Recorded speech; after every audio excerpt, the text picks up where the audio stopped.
So today, we're going to dive into a really fascinating story about what happens when a single political announcement, this one about Venezuela's absolutely massive oil reserves, sends one company's stock on a crazy ride. We're talking Halliburton, and its story really gets at this fundamental conflict at the very heart of the market: hype versus reality. Let's get into it. It's a question that really gets to the core of how markets work, or maybe how they don't. We're going to explore what happens when investor excitement, just pure hype fueled by a huge news event, seems to completely steamroll a company's actual numbers. And trust me, our case study today is the perfect example of this. So, what was the spark? Well, it all kicked off with an announcement from President Trump. The gist was that U.S. companies would soon be investing in reviving Venezuela's oil sector. Now, this was a huge deal. To give you some perspective, Venezuela has the largest proven oil reserves on the entire planet. We're talking more than Saudi Arabia. The idea of unlocking all that potential, it sent a massive shockwave through the whole energy industry. And just like that, the entire mood on Wall Street shifted.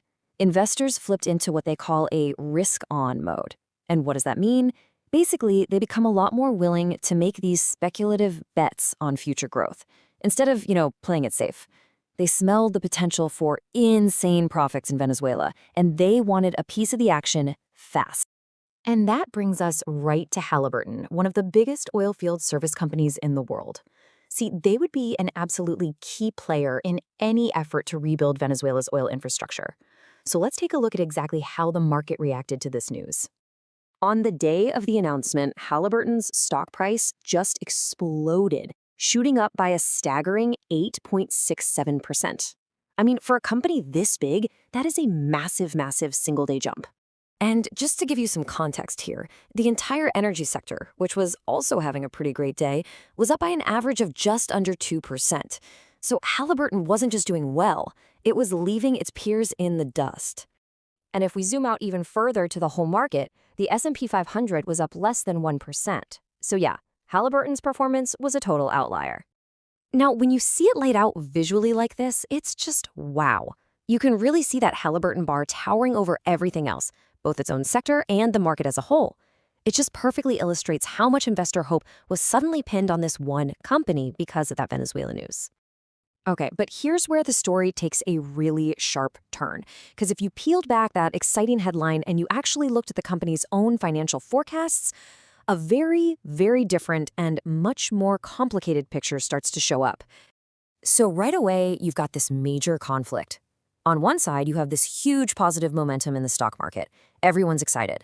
But on the other, the company's own upcoming report was projecting a pretty serious decline. So how do you make sense of those two things? And we're not talking about a little dip here. The company was expected to report a decline of nearly 23% in its earnings per share.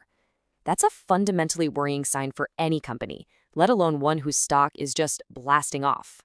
So what is EPS anyway? Well, put simply, it's one of the core ways to measure how profitable a company is. A rising EPS is fantastic. A falling one, especially by this much, is usually a big red flag for investors about a company's financial health. And then, to add another layer of confusion, you had this headline floating around about insider transactions. 21 transactions. I mean, that sounds like a lot of action, right?